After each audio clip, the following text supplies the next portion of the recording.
কি সুন্দর বাজাচ্ছে না? সুন্দর। সুরটা যেন সৃষ্টি, স্থিতি, প্রলয়। কি আবল তাবল বকছিস? একেই বলে নটরাজ। তোমার মাথা।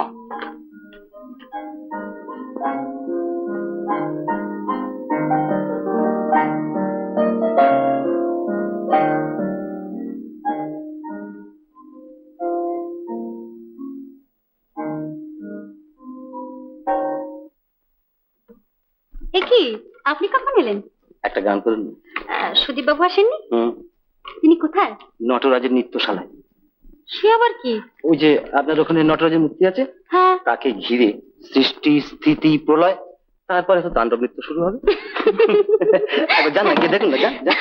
আচ্ছা আপনি বসুন, আমি আসছি। বসুন।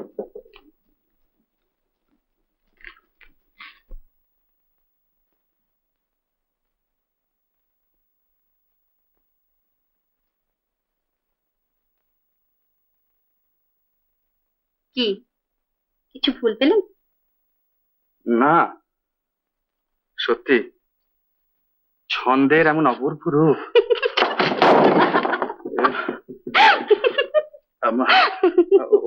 ওটা ভেঙে গেল। দাম দিয়ে দেবেন? থাক ওগুলো থাক, আসুন। শান্তবাবু, সুদীপ বাবুর কাছ থেকে দামটা আদায় করে দেবেন। দাম? কিসের? শান্ত, ওই সেটা ভেঙে গেল ভাই। কোনটা? ওই যে নটরাজের মূর্তিটা। সে কি ভাঙলি কি করে? মানে হাত থেকে পড়ে গেল। হাত থেকে পড়ে গেল? হ্যাঁ, মানে উনি এমন হাসলেন। ওই দেখ। আমি বাড়ি যাচ্ছি। এই শুনুন সুদীপ বাবু, শান্ত, আমি বাড়ি যাচ্ছি। সুদীপ বাবু, প্রশান্ত বাবু, দেখলেন তো উনি ভাবলেন তো সত্যি সত্যি আমি দাম চাইলাম। আপনি কিছু ভাববেন না, ওটা একটা পাগল। আচ্ছা, কালই আমি সময় করে নিয়ে আসবো। তাই আনবেন। সত্যি পাগল।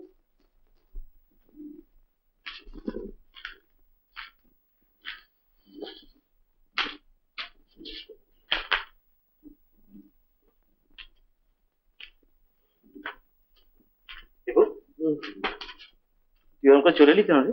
শান্ত, তুই বিশ্বাস কর, আমি ওটা ইচ্ছে করে ভাঙিনি ভাই। কি বলেছি তুই ইচ্ছে করে ভেঙেছিস? একটা কাজ করবি? আমি কালকে ওইরকম একটা মূর্তি নিজে হাতে তৈরি করে দেবো, তুই দিয়ে আসবি? আমি তো পারবো না, এটা খুব খারাপ দেখাবে। কেন দেখাবে? ভাববে ভেঙেছিস বলে একটা নতুন মূর্তি কিনে দিলি। না না, ভাববে কেন? আমি বলছি ভাববে। ভাববে কেন? তুই একটা কাজ কর। কি? তুই নিজের হাতে একটা মূর্তি তৈরি করে না, কাল সঙ্গে করে নিয়ে যাবি। বুঝলি? আর বলবি, কি বলবি? কি বলবো? বলবি যে সুজাতা দেবী সেদিনের ব্যাপারের জন্য আমি খুব দুঃখিত।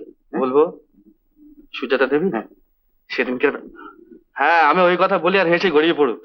ভালো করে বললে হাসবে কেন? হাসি পেলে নিশ্চয়ই হাসবে। ও মধুসূদন না?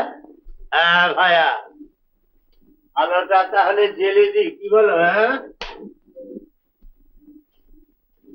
জানেন মধুসূদন দা, বলছিল কি এই দীপুটা একটা বোকা। হ্যাঁ, আচ্ছা, না হয় ভেঙেই ফেলেছি, তাতে কি হয়েছে? তাই বলে কি সুজাতা দেবী সত্যি সত্যি দাম চেয়েছেন? হাসবেনই তো। কে দাম চেয়েছে বললে? সুজাতা।